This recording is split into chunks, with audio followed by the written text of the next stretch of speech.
ईदगाह में कौन है मुख्य पात्र में? सर हामिद होता है और उसकी दादी अमीना क्या होती है। प्रेरणा आप लेना चाहेंगे हामिद से? सर कैसे वो अपना मतलब बच्चा होकर भी कैसे बड़ों की तरह सोचता है और उसका सोचने का क्षमता कितना बेहतर होता है सर, ये सीख सकते हैं उससे। सोचने का क्षमता उसका कितना बेहतर है। एज ए स्टूडेंट आप भी बिहार को बेहतर करने के लिए कुछ सोच रही होंगी। ऐसे कौन कौन से विचार आ रहे हैं जिससे बिहार उस प्रगति को प्राप्त करे जो अन्य राज्य कर पा रहे हैं? सर सबसे पहले तो शिक्षा पे मैं सोच पाती हूँ, उसमें सुधार किया जाना। उसके बाद किस उद्योग के किस तरह क्षेत्र के में। सुधार? शिक्षा के क्षेत्र में आप एक अध्यापिका भी हैं, तो किस तरह के सुधार? सर सबसे पहले तो विद्यालय स्तर पे सुधार करना, जैसे कि जो बुनियादी संरचना है उसमें सुधार करना, बच्चों की उपस्थिति में सुधार करना और बेहतर करना, और अभिभावकों को प्रोत्साहित करना बच्चे को विद्यालय आने देने के लिए। और सर इसी प्रकार से शिक्षा में बेहतर किया जा सकता है। अभी पिछले बजटीय वर्ष में जो है बिहार सरकार ने शिक्षा को कितना सर 60,000 पूरे बजट का मतलब 20% प्रतिशत के बजट आसपास। अलॉट किया है? 20% सर डिलीवर कर आसपास। पाए हैं? 20% के आसपास। इसको देख लीजिएगा, कोई बात नहीं। आपका पोस्ट प्रेफरेंस क्या है रंजना? सर बिहार प्रशासनिक सेवा, दूसरा है बिहार शिक्षा सेवा और तीसरा है सहायक निदेशक। सहायक निदेशक क्यों? सहायक निदेशक में भी कई विंग है। सामाजिक सुरक्षा है, अल्पसंख्यक विंग है। सर क्या सहायक आप निदेशक के तहत जैसे उसमें बाल सुधार भी, बाल संरक्षण का होता है, दिव्यांग भी आता है, और इसके बाद सामाजिक सुरक्षा के क्षेत्र में भी कार्य करने का अवसर मिलता है। तो सर इसलिए मैंने चुना कि उस क्षेत्र में मैं कार्य कर पाऊंगी। अच्छा आपने बिहार प्रशासनिक सेवा को भी प्राथमिकता पे दिया है। बिहार प्रशासनिक सेवा के पदाधिकारी के क्या कार्यदायित्व है, उसके बारे में अवगत है तो बताइए थोड़ा। ये सर इसके कार्य वैविधता तो अधिक है, जैसे कि नियम और कानून को मेंटेन करना, और उसके बाद जैसे किसी मेला या फिर रजिस्ट्रेशन वगैरह देना, और फिर न्यायिक शक्तियाँ भी उनके पास होती है सर। बीएनएस के आज का धारा के तहत रंजना दंडात्मक। आज का न्यूज़पेपर पढ़ा है आपने? ये सर आज का तो नहीं पढ़ा, लेकिन अवगत हूँ पिछले कुछ क्या दिनों। क्या तीन महत्वपूर्ण क्या खबर है? सर एक तो वित्त विभाग ने बिहार बजट 26-27 के लिए जो आम सुझाव है, आम लोगों से सुझाव है उनके लिए वो वेबसाइट डाले हैं। और दूसरा कि सर श्रेयसी सिंह खेल मंत्रालय में साइना नेहवाल जो बैडमिंटन है खिलाड़ी, उसके साथ बातचीत की है ताकि बिहार में खेल का भी विकास हो सके। और सर अभी यही रिकॉर्ड कर पा रही हूँ। कोई बात नहीं। मेरा अंतिम प्रश्न आपसे, आप एक सिविल सर्वेंट के रूप में नियुक्त होती हैं, तो क्या आप दहेज लेना पसंद करेंगी कि दहेज देना पसंद करेंगी? सर दहेज कानूनी अपराध है, नहीं लूंगी और नहीं दूंगी सर। ऐसा कहते तो सब है, लेकिन ऐसे गिफ्ट के तौर पे दहेज को गिफ्ट बोल करके ले लेते हैं, तो आप नहीं लेने के लिए आप क्या उपाय करेंगे? सर नहीं लेने के या लिए नहीं देने के लिए? हाँ सर, नहीं लेने या या नहीं देने? देने। ठीक है। हाँ, बोलिए रंजना, बोलिए। हाँ सर, नहीं लेने का मतलब बोला जाएगा कि नहीं लेना है, और अपने समकक्ष में शादी करने से हो सकता है कि। समकक्ष, बिल्कुल समकक्ष की ओर देखा जाए तो एक विकल्प हो सकता है। ठीक है Rupesh sir. Thank you sir. मेरा इसी से जुड़ा हुआ प्रश्न है कि यस। आप अगर जॉब में जाते हैं बीपीएससी में, तो उसके बाद क्या आप एक बेरोजगार लड़के से शादी करना पसंद करेंगे?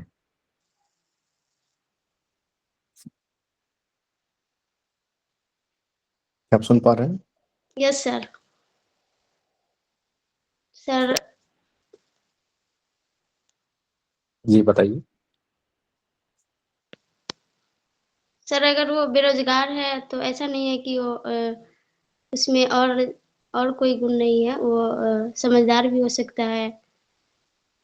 तो सर ये सब गुण देख कर के कर सकती हूँ सर। अच्छा, ऐसा समाज में अक्सर देखा जाता है कि जो लड़के हैं वो बेरोजगार लड़कियों से शादी कर लेती हैं, जो अनएम्प्लॉयड गर्ल्स होती हैं, लेकिन लड़कियां कतराती हैं।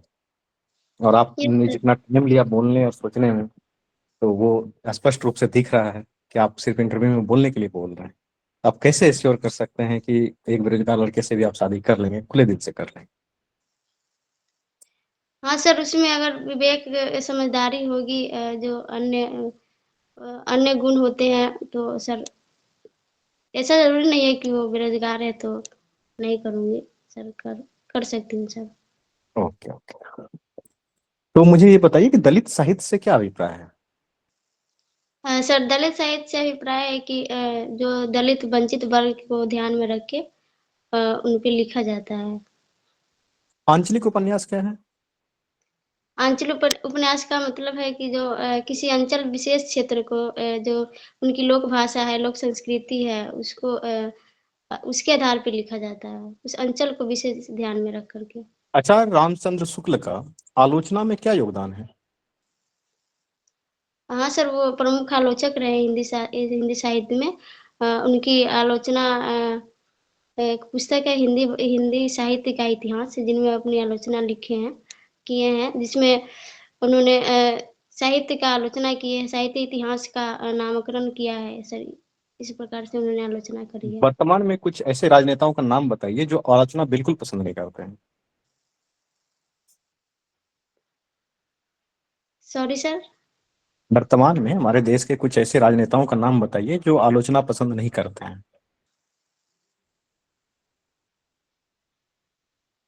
सर ऐसे तो कोई नहीं है, आलोचना तो होती ही है किसी न किसी स्तर पे।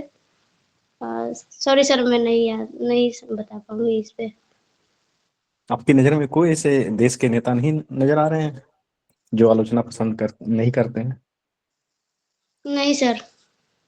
कुछ ऐसे राजनेताओं का नाम बताइए जो आलोचना पसंद करते हैं। सर आलोचना तो चूंकि लोकतंत्र है तो किसी भी व्यक्ति का हो सकता है, और राजनेता का भी हो सकता है, या फिर वो विपक्ष में हो या फिर सत्ता में हो, तो सर आलोचना तो सभी का होता है लगभग। ओके, नया ma'am. Hello Ranjana. Yes ma'am. आप किन्हीं महिला और पुरुष दो दो साहित्यकार के नाम बताइए हिंदी साहित्यकार में जिनसे आप प्रेरित होती हो और उनके किस दृष्टिकोण से आप प्रेरित होती हैं? सर मैम, पुरुष में छायावादी कवि सूर्यकांत त्रिपाठी निराला जी हैं, और दूसरा रामधारी सिंह दिनकर जी हैं जो बिहार से हैं, और महिला में महादेवी वर्मा जी हैं। मैम यही याद कर पा रही हूँ अभी। ठीक है, इनके किन दृष्टिकोण से आप प्रेरणा लेती हैं? मैम सूर्यकांत त्रिपाठी निराला जी की उनकी रचना बहुत ही प्रभावशाली है, जो हमें मोटिवेट करती है। जैसे कि उन्होंने राम की शक्ति पूजा लिखी है, उनसे काफ़ी प्रभावित होती हूँ मैं, कि कैसे विपरीत परिस्थितियों में भी सहज और संयम रहना चाहिए। और महादेवी वर्मा जी की जो कविता है, उनसे करुणा की भावना और दया और मतलब ये सब सीख पाती हूँ। और रामधारी सिंह दिनकर जी की है कि राष्ट्र प्रेम और भावना कैसे हो, ये ये दृष्टिकोण हमें अच्छी लगती है। ओके। महादेवी वर्मा जी को आधुनिक युग की मीरा कहते हैं, इस पे क्या विचार है आपका? किस कारण से उन्हें ये दिया जा रहा है टैग? यस मैम, वो आधुनिक काल की महिला कवयित्री हैं, जिन्होंने आधुनिक काल की महिला को किस प्रकार से स्वतंत्र होने के लिए उन्होंने प्रेरित किया। तो मैम इसीलिए मुझे जहाँ तक समझ आ रही है, कहा जाता है। आपने स्वतंत्र की बात की। स्वतंत्रता एक महिला के जीवन में किस तरीके से इम्पोर्टेंस रखता है? इसमें स्वतंत्रता किसी भी व्यक्ति का मानवीय गुण होता है। उसमें जैसे आर्थिक स्वतंत्रता हो गया, राजनीतिक स्वतंत्रता हो गया, सामाजिक स्वतंत्रता हो गया, इस आधार पे स्वतंत्रता आवश्यक है। आपको नहीं लगता विचारों की स्वतंत्रता होनी भी उतनी ही आवश्यक है जितनी कि आर्थिक स्वतंत्रता होना? यस मैम, बिल्कुल विचारों की स्वतंत्रता भी आवश्यक है। कुछ मुहावरे बता पाएंगी मोटिवेशनल?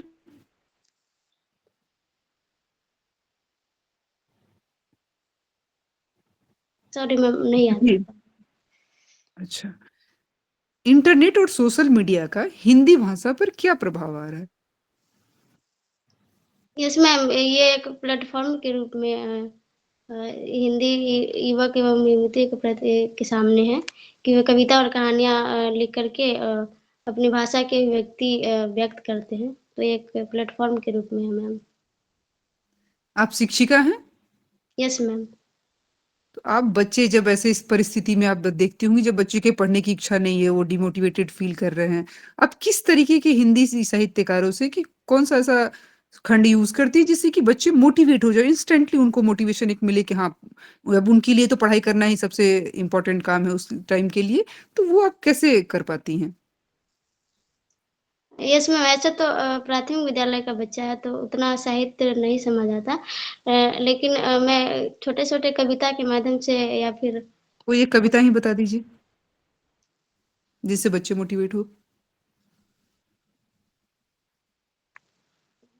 सॉरी मैम, नहीं याद कर पा रही हूँ अभी। कोई नहीं, thank you. Thank you ma'am.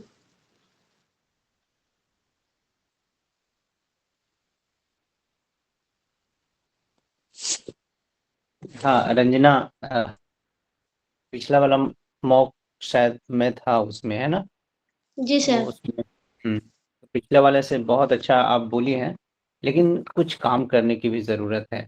सकारात्मक चीज़ है कि आपका हिंदी साहित्य ऑप्शनल है और ग्रेजुएशन में भी सब्जेक्ट रहा है, तो हिंदी साहित्य से रिलेटेड प्रश्नों को आप बहुत अच्छे से कर पा रही हैं।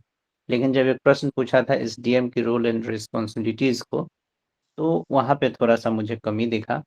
एक बार देखिएगा ज़रूर, है ना? Law and order law and order को मेंटेन करना, विकास की योजनाओं को गति देना, है ना? जो विभिन्न डिपार्टमेंट हैं, जो उनके बीच समन्वय को स्थापित करके कार्य को गति को तेज़ करना, ये सब उनके कार्यदायित्व होते हैं। आपदा प्रबंधन में विशेष प्रकार की शक्तियाँ उनमें निहित होती है, उसका भी एग्ज़ीक्यूशन करते हैं। तो एक रोल एंड रिस्पॉन्सिबिलिटी वाला पार्ट ज़रूर देखिएगा। एक और प्रश्न पूछा था कि न्यूज़पेपर पढ़ा है कि नहीं? तो आप कल पढ़ी थी, आज नहीं पढ़ी है। अभी आपका जो है क्रूशियल समय चल रहा है ना? तो ऐसे में न्यूज़पेपर नहीं पढ़ना ना एक आत्महत्या जैसा होगा। तो ज़रूर समय निकालिए। अगर आप इंटरव्यू है तो सारे कामों को छोड़ दीजिए, इंटरव्यू पे फ़ोकस कीजिए, ठीक है? न्यूज़पेपर पढ़ना ही पढ़ना है और हो सके तो 2 न्यूज़पेपर पढ़िए आप, ठीक है? एक राष्ट्रीय स्तर की हो और एक बिहार से रिलेटेड हो, क्षेत्रीय न्यूज़ हो, ताकि बिहार सरकार की जो भी नीतियाँ हैं, योजना है, जो अभी रिसेंटली जो घटनाएँ घट रही हैं, उनको देखें। अभी जो है रिसेंट क्या न्यूज़ चल रहा है आजकल? अभी पिछले 2-3 घंटे में क्या महत्वपूर्ण न्यूज़ हुआ है? अवगत हैं आप? अपने आँख-कान को खोल के रखना है अभी। यही समय है अपने आप को प्रूव करने का, ज़्यादा से ज़्यादा चीज़ों को देखने का। अभी जो है अमेरिका ने वेनेज़ुएला पे मदुरो की सरकार पे अटैक अटैक कर कर दिया। दिया। तो ये बहुत बढ़िया इवेंट है। तो ये सब मतलब नहीं जानना, इससे पता चलता है कि आप आप मैच्योर नहीं हुए हैं। लेकिन अपनी मैच्योरिटी को शो करना है। पूरे न्यूज़पेपर को पढ़ना है। अब कल के न्यूज़ में आएगा क्या कारण है, क्यों अटैक किया गया, ये सब एकदम रट लेना है। और एक और जैसे मुहावरा पूछा गया था मोटिवेशनल या कोई कविता, तो रट लेना है 1-2 मुहावरा। कोई ज़रूरी नहीं है कि 100 मुहावरा रटना है, 1-2 रट लेना है एकदम मोटिवेशन वाला। और एक आध कविता याद कर लेना है। आप अध्यापिका भी हैं, बच्चों को कैसे खेलते-खेलते कविता पढ़ते हुए पढ़ाना है। तो एक आध कविता ऐसे रट लेना है, ताकि पूछा जाए तो बस बोल देना है।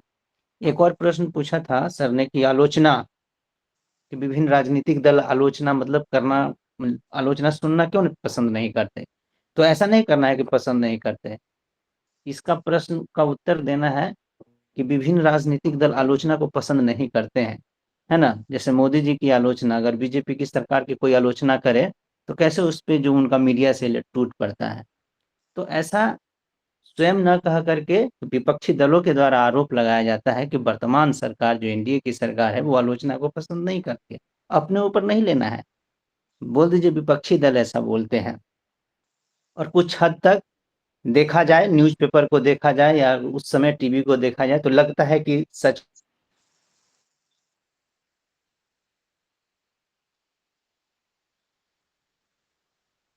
सर बहस सर ने जैसा कि बताया रंजना जी, है, निखारना है। बाकी थोड़ा-सा मिरर प्रैक्टिस बाकी हो जाएगा, ठीक है?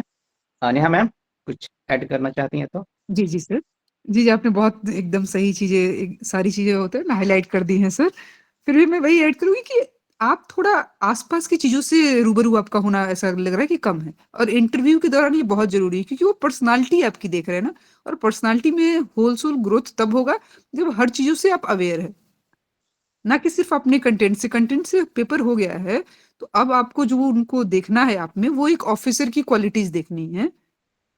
तो सर ने बिल्कुल बोला कि अगर पेपर नहीं है अभी आप अपडेटेड नहीं है करंट न्यूज़ से और जैसा मैंने मुहावरे पे भी बात की तो आपको तो आपकी आपकी चारों दिशाएँ ही हिंदी के इर्द-गिर्द है ना, तो आपको तो एकदम से ऐसे होना चाहिए टिप्स पे, कुछ मुहावरे, कुछ पंक्तियाँ और ख़ासकर प्राइमरी स्कूल के बच्चों को पढ़ा रही हैं तो पोएम्स, कुछ पोएम्स उसमें से निकाल के 2 लाइन 4 लाइन भी, तो आपको पोएम बिल्कुल आपने बोल दिया कि नहीं, तो ऐसा थोड़ा-सा कंटेंट रखना है कि सामने से क्वेश्चन आए, तो ख़ासकर कोर चीज़ों में, तो मुझे ना नहीं कहना है। हाँ, आउट ऑफ द कोर जा रहा है तो उस समय एक आध सॉरी की ऑप्शन हो सकते हैं।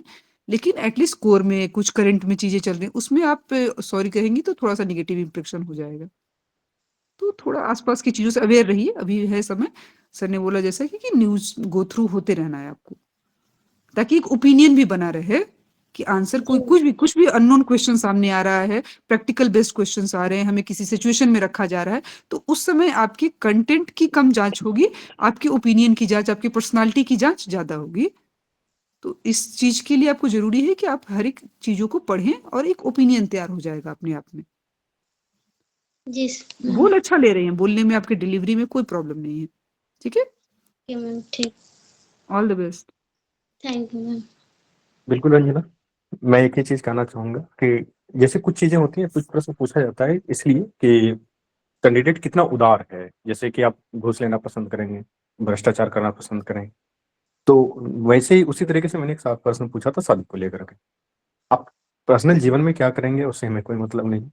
वहाँ जल्दी से जवाब दे देना था। आप जितना पॉज़ ले रहे थे, सोच रहे थे ना, थोड़ा-सा मुस्कुराना है, जैसे अभी मुस्कुरा रहे हैं बस जवाब दे देना है कि हाँ सर कर लेंगे।